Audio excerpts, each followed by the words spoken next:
Assalamualaikum dear students, hope you all doing good. Students, we continue with unit number 8 and today our topic is balanced and unbalanced forces. जैसे कि इस person की बात हो रही है कि जो एक फोर्स है ये ऊपर से नीचे की तरफ अप्लाई हो रही है, यानी कि जो पर्सन ग्राउंड के ऊपर खड़ा हुआ है वो ऊपर से नीचे की तरफ जो है वो फोर्स अप्लाई करे, यानी कि जो वेट है वो नीचे की तरफ है. स्टूडेंट्स, एक चीज़ अपने माइंड में रखिए कि जो भी वेट होता है उसकी डायरेक्शन हमेशा डाउनवर्ड होती है, यानी नीचे की तरफ होती है. अब जितनी फोर्स ये पर्सन से लग रही है ग्राउंड पे, ग्राउंड ने ही उतनी ही फोर्स लगाई हुई है पर्सन पे जो कि अपवर्ड डायरेक्शन में है, जिसकी वजह से ये जो पर्सन है ये ग्राउंड पर स्टिल जो है वो खड़ा हुआ है. यानी कि एक फोर्स ऊपर से नीचे की तरफ लग रही है जो कि वेट है पर्सन का, और एक ग्राउंड जो है वो नीचे से ऊपर की तरफ अप्लाई कर रही है. तो इस पे दो फोर्सेस अप्लाई हो रही हैं.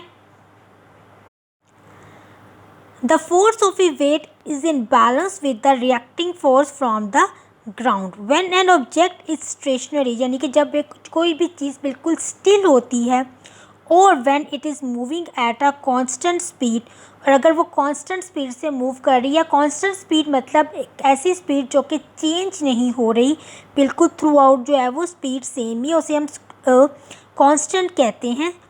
The forces are in balance, तो जो आपकी फोर्सेस है वो बैलेंस्ड है. Balance force do not cause a change in motion, balance force की वजह से जो किसी भी किस्म की मोशन है वो नहीं होती है. स्टूडेंट्स, मैं आपको एक सिंपल एग्जांपल देती हूँ. अगर दो स्टूडेंट एक रस्सी को पुल कर रहे हैं, एक एंड से पुल कर रहा है और एक एंड से पुल कर रहा है, तो और दोनों ने एक ही अमाउंट में फोर्स अप्लाई की हुई है, तो जो आपकी रोप है यानी कि रस्सी होगी वो किसी भी डायरेक्शन में मूव नहीं करेगी, क्योंकि जो दोनों तरफ से जो स्टूडेंट्स फोर्स अप्लाई कर रहे हैं वो सेम अमाउंट है, और जो इसलिए वो आपकी जो रोप है वो सेंटर में बैलेंस रहेगी. इसी तरह से ये पर्सन जो है वो बिल्कुल बैलेंस स्टिल खड़े हुए हैं, क्योंकि जितनी फोर्स ऊपर से नीचे की तरफ लग रही है उतनी ही फोर्स नीचे से ऊपर की तरफ लग रही है. इसी तरीके से इस तरह देखें, a girl is sitting on chair, girl ने जितनी फोर्स चेयर पर अप्लाई की है, ठीक है, क्योंकि वेट है, वेट नीचे की तरफ पुल हो रहा है, वेट की डायरेक्शन हमेशा डाउनवर्ड होती है, उतनी ही फोर्स चेयर ने गर्ल पर अप्लाई की है, और ये फोर्स जो है वो बैलेंस है. Forces are balanced when something is moving. Forces are unbalanced when something is moving. और अगर कोई चीज़ मूव कर रही होती है तब आपकी फोर्स बैलेंस नहीं होती है. When someone make a parachute jump, they are pulled rapidly toward the earth. जब कोई पर्सन जो है वो जंप करता है, ठीक है, विद पैराशूट, तो वो ऊपर से यानी कि नीचे की तरफ बहुत तेज़ी की तरफ आता है, क्योंकि अर्थ की जो ग्रेविटी अप्लाई हो रही होती है और इसकी वजह से जो इनकी मूवमेंट होती है पर्सन की बहुत ज़्यादा होती है. Gravity is much more powerful then the friction caused by air resistance and the drag of their body. जो बॉडी जब नीचे की तरफ ड्रैग करती है तो एयर रेजिस्टेंस से फ्रिक्शन जो है वो प्रोड्यूस होती है, लेकिन ग्रेविटी उस फ्रिक्शन से के कंपैरिजन और भी ज़्यादा पावरफुल है. इसीलिए एयर रेजिस्टेंस के बावजूद जो पर्सन है बहुत क्विकली नीचे की तरफ मूव करता है.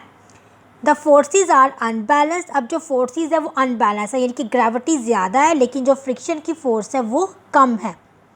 When the parachute is opened it greatly increase the air resistance, लेकिन जैसे ही पैराशूट ओपन हो गया तो जो एयर रेजिस्टेंस थी वो ज़्यादा हो जाती है, जिसकी वजह से जो मोशन की नीचे आने की स्पीड है वो कम हो जाती है. And slow the speed at which they are falling, और जिस स्पीड से पर्सन नीचे की तरफ मूव कर रहा होता है वो स्पीड जो होती है वो कम हो जाती है. ठीक है, एक बार दोबारा इस थोड़ी सी बात को रिपीट कर देते हैं कि जैसे आप जो पर्सन जो है ऊपर से जंप करता है विद पैराशूट, तो जो उसकी एयर फ्रिक्शन होती है वो कम होती है, और जो ग्रेविटी नीचे से अप्लाई होती है वो ज़्यादा होती है, इसलिए वो बहुत तेज़ी के साथ नीचे की तरफ मूव करता है, क्योंकि ग्रेविटी की जो फोर्स है वो बहुत स्ट्रॉन्ग है. लेकिन जैसे ही पैराशूट ओपन हो जाता है तो एयर रेजिस्टेंस जो है वो ज़्यादा हो जाती है, और एयर रेजिस्टेंस जो ज़्यादा होती है फिर ग्रेविटी की फोर्स भी जो नीचे से अप्लाई हो रही होती है उसकी वजह से जो आपकी स्पीड होती है वो कम हो जाती है। पर्सन नीचे की तरफ मूव तो कर रहा होता है लेकिन जो स्पीड होती है वो कम होती है। तो स्टूडेंट्स ये थी हमारे पास बैलेंस एंड अनबैलेंस फोर्सेस। अब आते हैं अपने वर्कबुक की तरफ। स्टूडेंट वर्कबुक में पेज नंबर 23 पर हमारे पास है क्वेश्चन नंबर 8। पहले क्वेश्चन डिस्कस कर लेते हैं। How would life be different if there is no friction at all. वो कहते हैं अगर फ्रिक्शन नहीं हो तो लाइफ जो है किस तरह से अलग होगी। List 3 things which would be difficult to do. 3 ऐसी चीज़ें हमने बतानी है जो फ्रिक्शन के बगैर जिन्हें करना मुश्किल होता है। And 3 things which would become easier. और 3 ऐसी चीज़ें लिस्ट हमने बनानी है जो फ्रिक्शन के बगैर जो ईजी होती हैं। तो सबसे पहले हम 3 थिंग्स करेंगे जो फ्रिक्शन के बगैर डिफ़िकल्ट है। Things difficult to do. Number 1, we can not write without friction. हम फ्रिक्शन के बगैर लिख नहीं सकते। Difficult to walk on ground. Ground पर चलना मुश्किल होता है। Vehicle can not move forward on road. और रोड पर जो व्हीकल्स होती हैं वो भी इजीली मूव नहीं कर सकती। अब नेक्स्ट स्टूडेंट हम 3 ऐसे पॉइंट डिस्कस करेंगे जिनमें फ्रिक्शन अगर ना हो तुम्हारा काम इजी हो जाता है। स्टूडेंट्स अब हम पॉइंट डिस्कस करेंगे जो इजी हैं। Think easier to do. Number 1 है things can easily slide without friction. Without friction जो आपकी चीज़ें हैं वो इजीली स्लाइड कर सकती हैं। Number 2, no extra energy need to move things.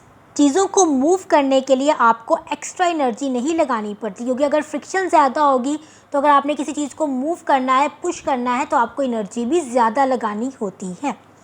Number 3, moving parts of vehicle can work better. और बहुत सारी ऐसी मशीन जिनके पार्ट्स मूव कर रहे होते हैं ड्यूरिंग मोशन, उनका जो वर्किंग होती है वो विदाउट फ्रिक्शन ज़्यादा बेटर होती है। तो स्टूडेंट्स ये है आपका क्वेश्चंस। आपने 3 पॉइंट्स दोनों इसके लिखने हैं और अच्छे से लर्न करने हैं। Thank you.